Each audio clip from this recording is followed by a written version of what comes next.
ही लढाई एकाची नाही, सर्वांची आहे.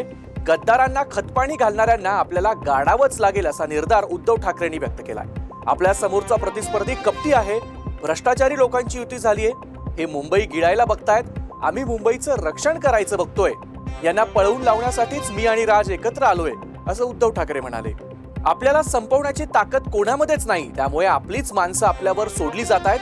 आपण 25 वर्ष मुंबई जपत आलोय, म्हणून मुंबईकरांनी मुंबईला आपल्याकडे दिलं. आता ही मुंबई मी कोणाच्या घशात जाऊ देणार नाही असं म्हणत उद्धव ठाकरेंनी मतदारांना भावनिक आवाहन केलंय.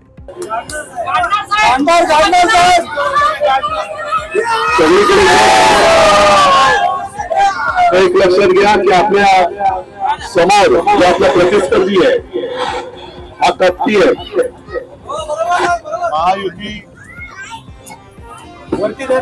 महायुती ही समविचारी म्हणजे भ्रष्टाचारी लोकांची महायुती झालेली आहे. अजित पवार कालच म्हणाले की ज्यांनी त्यांच्यावर 70,000 कोटीचा घोटाळ्याचा आरोप केला ते त्यांच्यासोबत आता सत्तेत आहे. म्हणजे ही समविचारी अशी आहे, भ्रष्टाचारी कोटुका मिळवावा, भाजपा पक्ष वाढवावा. आणि एका गोष्टीचं दुःख होतं की आपल्याला संपवण्याची ताकद कोणामध्ये नाहीये. म्हणूनच आपल्याच सोडले आणि आपल्याच अंगावर सोडलं. म्हणजे ही काय मारामारी तशी मारामारी नाही, मी निवडणुकीतली बोलतोय. जे होईल ते आपल्याच होईल आणि हे तिथे मस्तपैकी सत्ता होते. आणि आपल्याच लोकांना गद्दारी करून फोडून घेतल्यानंतर त्यांनाच आपल्या अंगावरती सोडून आता मुंबई कोणाच्या घशात घालायला निघाले.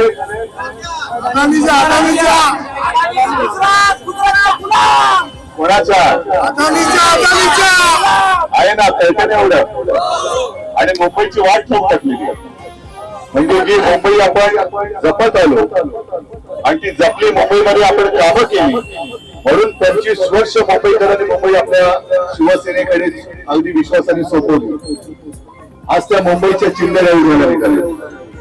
जेव्हा ही निवडणूक आपण जिंकू, मुंबई महापालिकेत आपल्या हक्काचा महापौर बसेल, तेव्हा ह्या महायुतीच्या कारभाराचा पर्दाफाश केल्याशिवाय मी राहणार. गेल्या 3 वर्ष आपल्याला कोणालाच कळते मुंबई महापालिकेची आर्थिक परिस्थिती काय. आपण 92,000 कोटीच्या उलटफेरीपर्यंत ही आर्थिक परिस्थिती सुधारून दाखवली होती. याने ती आता लुटून दाखवली होती.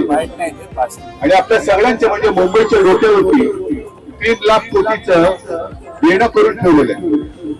आणि मी जो काही घोटाळा म्हणतो 3 लाख कोटीचा, तुम्हाला पटतोय की नाही बघा.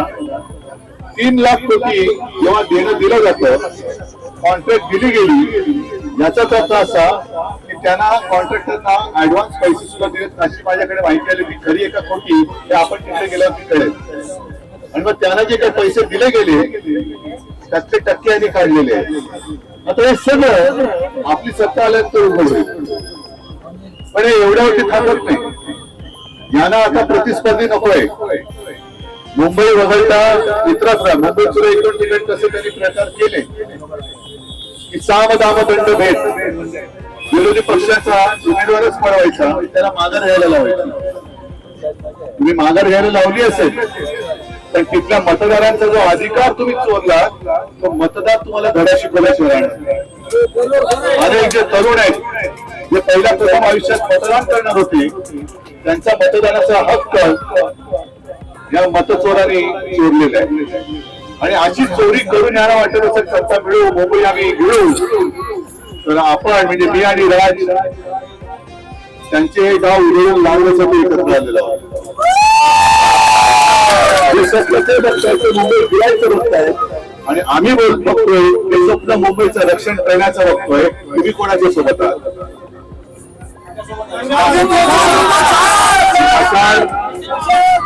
नुसती मशाल नाहीये, ही जागृती मशाल आहे. आणि मुंबईकडे ही वाकडी नजर करून बघतोय त्याची स्वप्न जळून खाक करणारी मशाल झालं. मग त्याच्यानंतर हे जे म्हटलं ते सोडून द्या, डबल इंजिन, मग आपलं विकासाचं इंजिन धावणार आहे. आणि म्हणून कुठेही गाफील घेऊ नका. आपण केलेली कामे हसून लोकांना सांगा आणि मतदानाच्या दिवशी सुद्धा जागरूक राहा आणि विजयी व्हा. सगळ्यांना धन्यवाद, शुभेच्छा. जय हिंद, जय महाराष्ट्र.